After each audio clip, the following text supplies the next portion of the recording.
रूस और ईरान, दो देश, दो ताकतें और अब एक साझा रणनीति। अंतर्राष्ट्रीय राजनीति में एक नया मोर्चा तैयार हो चुका है, जहां पश्चिमी दबावों को दरकिनार कर ये दोनों राष्ट्र अपने अपने हितों को साधने में जुट चुके हैं। और इस साझेदारी का सबसे बड़ा उदाहरण बना है रूस का येलाबुगा में बना हुआ ड्रोन निर्माण केंद्र, जो अब हर दिन 100 से अधिक शाहिद 136 ड्रोन तैयार कर रहा है। ये वही शाहिद ड्रोन है जो बीते महीनों में यूक्रेन के शहरों पर अंधाधुंध हमलों में इस्तेमाल हुआ। और इन ड्रोन की नींव पड़ी है तेहरान में, जहां ईरानी तकनीकी और ड्रोन विशेषज्ञता ने रूस को एक ऐसी बढ़त दी जिससे वाशिंगटन और तेल अवीव में बेचैनी साफ देखी जा सकती है। इसी ड्रोन ने इसराइल को भी खौफ में ला दिया था। शाहिद 136 ईरान का एक सबसे भीषण घातक ड्रोन है, जो दुश्मन मुल्कों के लिए सिर्फ नाम तक ही काफी है। ईरान की मदद से बने इस रूसी कारखाने में जो ड्रोन तैयार हो रहे हैं, वो अब केवल यूक्रेन युद्ध तक सीमित नहीं। ये एक संकेत है, एक चेतावनी जो अमेरिका और इसराइल की सैन्य रणनीति को खुला चैलेंज देती है।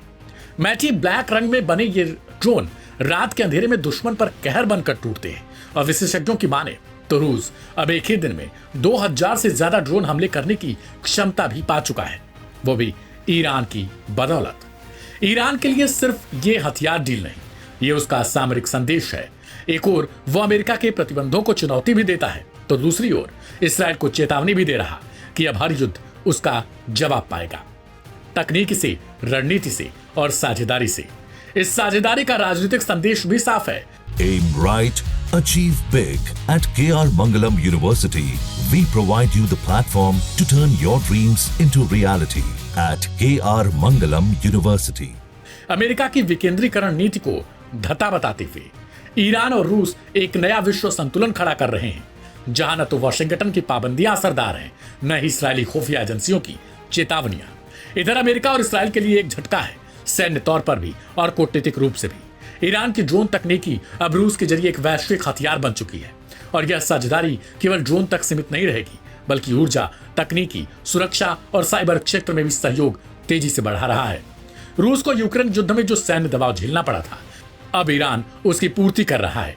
और बदले में ईरान को मिल रहा है कूटनीतिक संरक्षण, अंतर्राष्ट्रीय मंचों पर समर्थन और हथियारों की टेस्टिंग का सीधा अवसर।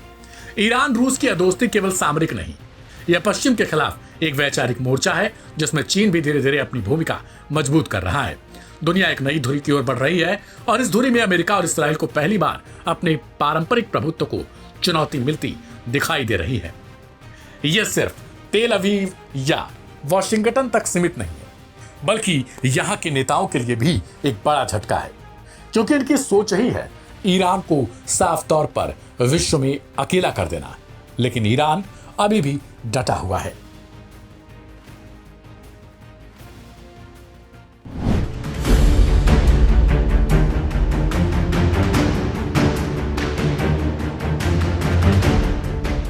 युद्ध के मैदान में जब एक देश को अपने सबसे मजबूत नेतृत्व की जरूरत होती है, उसी समय उसका कमांडर बीमार पड़ जाए तो क्या हालात बिगड़ सकते हैं। ये सवाल इस वजह से उठ रहे हैं क्योंकि इजराइल इस समय हूती और हमास के दो तरफा हमलों की चपेट में है। लेकिन प्रधानमंत्री नेतन्याहू अस्पताल में भर्ती रहे और अब घर से काम कर रहे हैं। इसी दौरान हमास के प्रवक्ता अबू उबैदा भी फिर से कैमरे पर लौट आए हैं और अब वो खुलकर इजराइल को धमकियां भी दे रहे हैं। 20 जुलाई की रात जब इजराइल की सेना गाजा में ऑपरेशन तेज कर रही थी, उसी वक्त प्रधानमंत्री बेंजामिन नेतन्याहू को तेज पेट दर्द और थकावट की शिकायत के बाद अस्पताल ले जाया गया।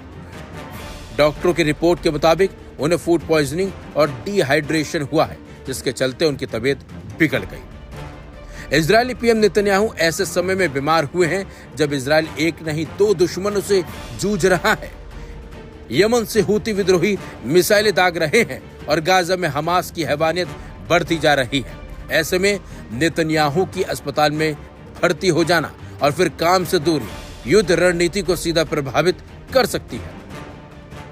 तो इसी बीच हमास के प्रवक्ता अबू उबैदा कई महीनों बाद कैमरे पर लौटे हैं और उन्होंने इजराइल पर बंधक सौदों को नजरअंदाज करने का आरोप लगाया और अरब नेताओं पर भी जमकर हमला बोला है।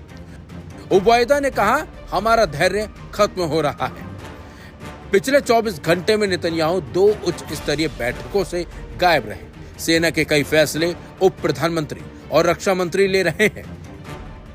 Aim right, achieve big. At KR Mangalam University, we provide you the platform to turn your dreams into reality.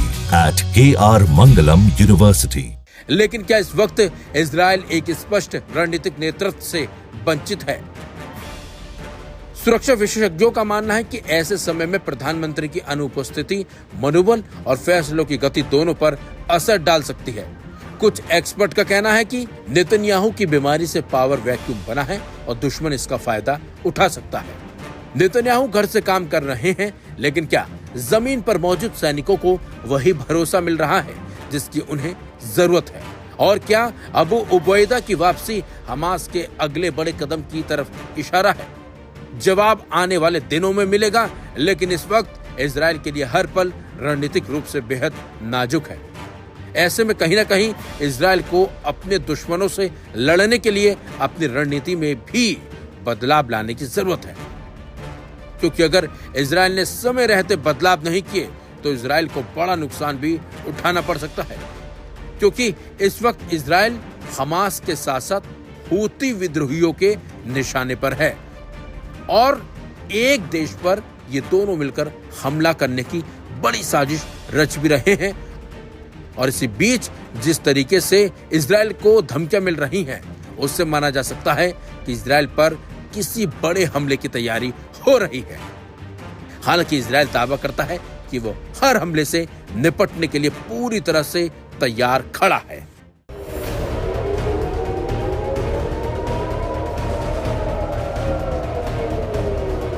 पिछले लगभग 21 महीनों से गाजा में इजराइल और हमास आमने सामने हैं। इजराइल लगातार गाजा पर हमले जारी रखे हुए है। यहाँ तक कि ईरान के साथ चले युद्ध के बाद भी इजराइल के रुख में कोई बदलाव नहीं आया है, उल्टा हमले और तेज हो गए हैं। इजराइल यही नहीं रुक रहा, उसने सीरिया पर भी हमले कर सबको चौंका दिया।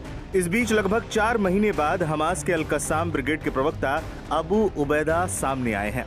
इजराइल के साथ साथ मुस्लिम वर्ल्ड को भी उन्होंने आईना दिखाया और एक तरह से अरब मुल्कों के खिलाफ युद्ध का ऐलान भी कर दिया। इस बीच हूतियों के प्रवक्ता याह्या सारी ने भी अपने ताजा बयान में अरब मुल्कों को चेतावनी दी है। हूती प्रवक्ता याह्या सारी ने इजराइल के बेन गुरियन एयरपोर्ट पर हुए ताजा हमले की जिम्मेदारी ही नहीं ली, बल्कि एक सीधा संदेश भी दिया। उन्होंने कहा, अगर अरब देश गाजा में इजराइल की सैन्य कार्रवाई का समर्थन करते रहे तो अगला हमला आपके देश पर होगा।